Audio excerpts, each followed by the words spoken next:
Welcome to Sahi classes. कैसे हैं आप लोग? आशा करता हूं कि आप लोग बढ़िया होंगे और मन लगा के पढ़ाई पढ़ रहे होंगे। तो देखिए, क्लास 11th के चैप्टर 3 जिसका नाम है सरल रेखा में गति, उस चैप्टर को हम पिछली क्लास में शुरुआत करिए थे और उस वीडियो में हम लोग गति और विराम क्या होता है उसके बारे में जान चुके थे। तो आज हमें पढ़ना क्या है? आज हमें पढ़ना है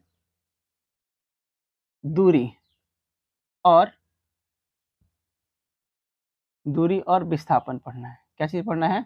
दूरी और विस्थापन पढ़ना है। तो देखिए, दूरी और विस्थापन होता क्या है। सपोज कीजिए ये मेरा क्या है, घर है, ठीक है, और इस घर से यहाँ इतने दूर पर मेरा क्या है, स्कूल है, ठीक है। और इस घर से यानी ये हाउस है और इस हाउस से मेरे को स्कूल जाना है। तो सपोज कीजिए मैं इस रास्ते से होते हुए स्कूल पहुंचा हूं। तो जहां से मैं शुरुआत करता हूं, ठीक है, यानी जिस बिंदु से मैं चलना शुरू किया हूं उस बिंदु को मैं क्या बोलता हूं? आरंभिक।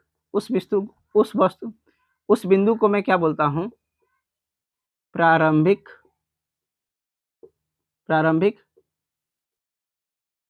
बिंदु कहता हूं, ठीक है। और जहां पे मैं समाप्त करता हूं उस बिंदु को मैं क्या कहता हूं? अंतिम बिंदु। यानी प्रारंभिक बिंदु देखिए मेरा घर हो गया है और यहाँ पे अंतिम बिंदु क्या हो गया है? स्कूल हो गया है। और जिस रास्ते से मैं जाता हूँ उस रास्ते को मैं क्या कहता हूँ? वास्तविक पथ बोलता हूँ। वास्तविक पथ, ठीक है। तो देखिए, दूरी क्या होता है? दूरी कहता है कि जिस प्रारंभिक बिंदु और अंतिम बिंदु के बीच तय किए गए यानी तय की गई वास्तविक पथ की दूरी, वास्तविक पथ की लंबाई को हम लोग क्या कहते हैं? दूरी कहते हैं, ठीक है। यानी जिस रास्ते से मैं होकर स्कूल पहुंचा हूं, घर से जिस रास्ते से होकर मैं क्या पहुंचा हूं, इस स्कूल पर पहुंचा हूं, उसी की लंबाई को मैं क्या कहता हूं? दूरी कहता हूं। यानी देखिए, घर से होते हुए मैं इस रास्ते से होते हुए स्कूल पहुंचा हूं, तो इस रास्ते की कुल लंबाई को हम लोग क्या कहेंगे? दूरी कहेंगे। बात समझ में आ गया? और देखिए, विस्थापन क्या होता है कि प्रारंभिक बिंदु और अंतिम बिंदु के बीच में न्यूनतम दूरी, यानी इस घर से प्रारंभिक बिंदु मेरा घर था और अंतिम बिंदु क्या है? मेरा स्कूल है। तो इन दोनों के बीच में सबसे जो न्यूनतम दूरी होगा, न्यूनतम पथ होगा, न्यूनतम जो लंबाई होगी, उसी को मैं क्या कहूंगा? विस्थापन बोलूंगा। तो देखिए, घर से ये जो दूरी है, ये वाली जो रास्ते देख रहे हैं आप, इस यही दूरी क्या है? सबसे न्यूनतम है घर और स्कूल के बीच की। घर और स्कूल के बीच की सबसे न्यूनतम दूरी यही है। तो इसी को हम लोग क्या बोलेंगे? विस्थापन बोलेंगे। विस्थापन बोलेंगे, ठीक है। यानी विस्थापन क्या कहता है कि प्रारंभिक बिंदु और अंतिम बिंदु के बीच में लघुत्तम या न्यूनतम लंबाई को हम लोग क्या कहते हैं? विस्थापन कहते हैं, ठीक है। क्या कहते हैं? विस्थापन कहते हैं। तो अब इनकी परिभाषा देखिएगा। बात करते हैं दूरी की। तो दूरी का परिभाषा क्या होता है कि किसी वस्तु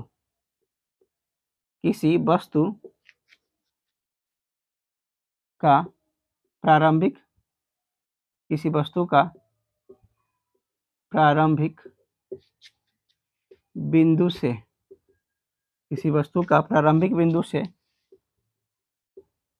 अंतिम प्रारंभिक बिंदु से अंतिम बिंदु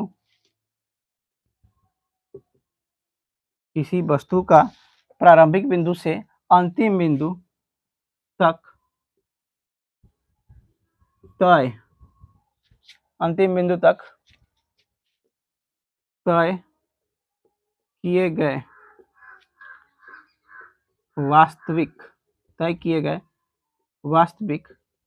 पथ की लंबाई तय किए गए वास्तविक पथ की लंबाई को दूरी कहते हैं। यानी क्या कह रहा है कि किसी वस्तु का प्रारंभिक बिंदु से अंतिम बिंदु तक तय किए गए वास्तविक पथ, यानी जिस रास्ते से हम होते गए हैं उस पथ को हम लोग क्या कहते हैं? वास्तविक पथ। तय किए गए वास्तविक पथ की, यानी इस पथ की कुल लंबाई को हम लोग क्या कहते हैं, दूरी कहते हैं। ठीक है, अब हम बात करते हैं विस्थापन का। इसका विस्थापन का, विस्थापन। तो देखिए विस्थापन क्या कहता है कि किसी वस्तु की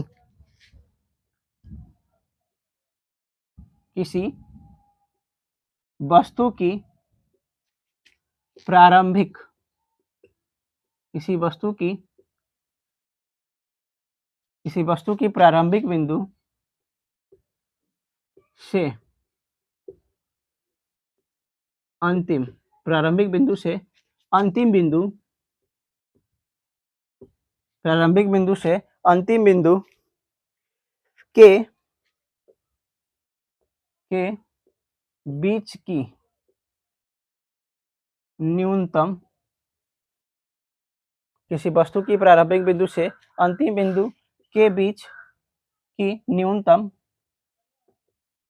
लंबाई, न्यूनतम लंबाई को विस्थापन कहते हैं। यानी देखिए क्या कह रहा है कि किसी भी वस्तु के प्रारंभिक बिंदु और अंतिम बिंदु के बीच तय की गई वास्तविक पथ की लंबाई को हम लोग क्या कहते हैं, दूरी कहते हैं। ठीक है, और विस्थापन क्या है कि किसी भी वस्तु के प्रारंभिक बिंदु और अंतिम बिंदु के बीच में सबसे न्यूनतम दूरी को हम लोग क्या कहते हैं, विस्थापन कहते हैं। सबसे न्यूनतम दूरी या फिर न्यूनतम लंबाई, न्यूनतम दूरी ही कर लेते हैं यहाँ पे। सबसे न्यूनतम दूरी को क्या कहते हैं, विस्थापन कहते हैं। यानी प्रारंभिक बिंदु और अंतिम बिंदु के बीच में सबसे न्यूनतम दूरी क्या है, यही सबसे न्यूनतम दूरी है, तो इसी को हम लोग क्या कहते हैं, विस्थापन कहते हैं। ठीक है, तो इसका स्क्रीनशॉट ले लीजिए, फिर हम और अच्छे से एक क्वेश्चन के माध्यम से दूरी और विस्थापन को समझेंगे। तो मिटा देते हैं।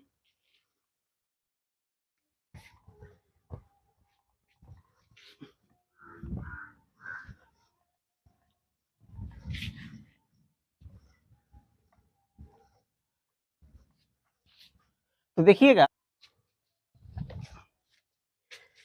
तो देखिए अब एक दूरी और विस्थापन में एक क्वेश्चन के माध्यम से हम लोग समझते हैं कि दूरी और विस्थापन क्या होता है। देखिए हमने क्या ले लिया, एक संख्या रेखा ले रखा है। क्या ले रखा है, संख्या रेखा। ये बिंदु O है, ये आपका A है, ये बिंदु आपका B है और इधर एक बिंदु आपका C है। ठीक है, इसकी जो स्थिति है -2,0 है, ये आपका 0,0 है और ये आपका 1,0 है और ये आपका 2,0 है। ठीक है, अब क्वेश्चन देखिए क्या कह रहा है। सबसे पहले कोई व्यक्ति है, 0 से मतलब O से शुरू किया है, A पर गया है, A से B पर गया है। ठीक है, दूसरा का कोई व्यक्ति है, वो A से शुरू किया है, A से B पर गया है। ठीक है, और B से वापस A पर आया है। तीसरा का कोई व्यक्ति है आपका, O से शुरू हुआ है, A पर गया है, B पर गया है, वापस A पर आया है और वापस A से कहाँ पे आया है, आपका 0 पर गया है। ठीक है, और एक और कोई व्यक्ति है, वो 0 से A पर गया है और A से वापस O पे आया है और O से कहाँ पे गया है, C पर गया है। ठीक है, तो ये क्वेश्चंस हैं। अब हमें देखना है कि इनके इन अलग अलग स्थितियों के लिए दूरी और विस्थापन का मान क्या आता है। तो ये आपका दूरी हो गया और ये आपका क्या हो गया, विस्थापन हो गया। ठीक है, तो देखिए सबसे पहले वाले केस में देखते हैं। तो 0 O से कहाँ पे गया है, A पर। O से A की लंबाई कितनी है, देखिए 1 है, कितना 1 प्लस A से B तक देखेंगे तो 1, 1 से लेके 2 तक, यानी यहाँ से यहाँ तक की दूरी भी कितनी है, 1 है। तो टोटल यही चल रहा है, O से A 1, A से B 1, तो टोटल कितना हो गया, 2 हो गया। वही विस्थापन देखेंगे तो कहाँ से शुरू हुआ है, O से, और कहाँ तक पहुंचा है, B। तो O और B के बीच में सबसे न्यूनतम दूरी कितनी है, 1 और 1 2, यानी 1 प्लस में 1 इक्वल टू में कितना आ गया, 2। क्यों, क्योंकि आप देखेंगे तो O यहाँ पे है, B यहाँ पे, तो सीधी लाइन बनेगा, तो यही ना सबसे न्यूनतम दूरी हो गया। तो यहाँ से यहाँ तक 1 और यहाँ से 1 यहाँ तक 1, तो 1 1 कितना हो जाएगा, 2। तो विस्थापन कितना हो गया है आपका, 2 हो गया है। वहीं हम एक और दूसरा व्यक्ति एक कहाँ से चल रहा है, A से B तक चला, तो कितना हो गया आपका 1।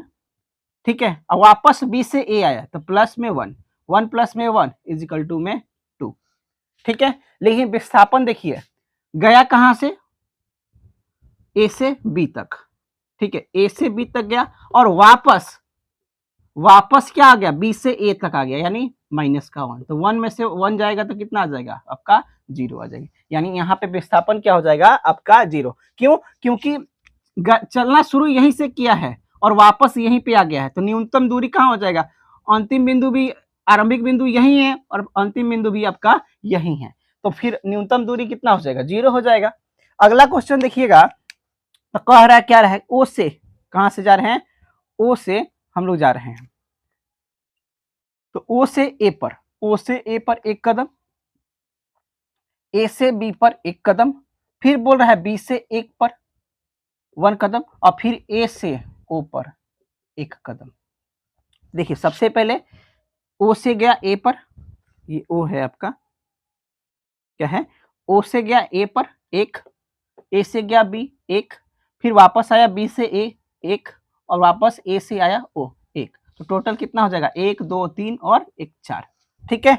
अब देखिएगा तो इस वाले में स्टार्ट कहां से किया है, ओ से किया है और वापस चल के वापस इसी वाले स्थान पे आ जा रहे हैं, यानी वापस गया इधर और वापस इधर ही आ जा रहा है, तो न्यूनतम हमारे पास आरंभिक बिंदु यही है और प्रारंभ और अंतिम बिंदु भी हमारे पास यही है, तो यहाँ पे कितना आ जाएगा आपका 0 आ जाएगा। क्यों, क्योंकि शुरू यहीं से किया है, कहां से शुरू किया, यहीं से, वापस गया यहाँ और वापस फिर से यहीं पे आ गया, यानी गया और फिर से वापस यहीं पे आ गया, तो बात वही है, आरंभिक बिंदु यही है और अंतिम बिंदु भी यही है, इसलिए इसका मान टोटल कितना हो जाएगा 0 हो जाएगा। बात समझे। अच्छा अब तीसरे के वाले में देखिएगा, कहां से जा रहे हैं, ओ से ए भैया एक कदम, ए से ओ आया, ए से ओ आया प्लस में एक कदम और फिर देखिए ओ से सी पर आया है, तो कितना आया है प्लस का 2 कदम, कितना आया प्लस का 2 कदम, तो 1 1 2 2 कितना हो गया 4 हो गया। लेकिन अब विस्थापन देखिएगा, कहां से चलना स्टार्ट किया, पहले इधर गया, ठीक है, और फिर इधर आया, ठीक है, यहां से गया पहले इधर फिर इधर आया, तो यहां से यहां तक का तो 0 हो जाएगा। अब अंतिम बिंदु, आरंभिक बिंदु ये है और अंतिम बिंदु ये है, तो न्यूनतम दूरी तो इन्हीं के बीच में निकाला जाएगा, ये वाला और ये वाला के बीच में, तो ये वाला और ये वाला के बीच में कितना है -2 है। तो यहां से आपको क्या दिखाई दे रहा है कि जो दूरी होता है वो सदैव धनात्मक होता है और विस्थापन देखिए 0 भी हो सकता है, धनात्मक भी हो सकता है और आपका ऋणात्मक भी हो सकता है, ठीक है। अब देखिए एक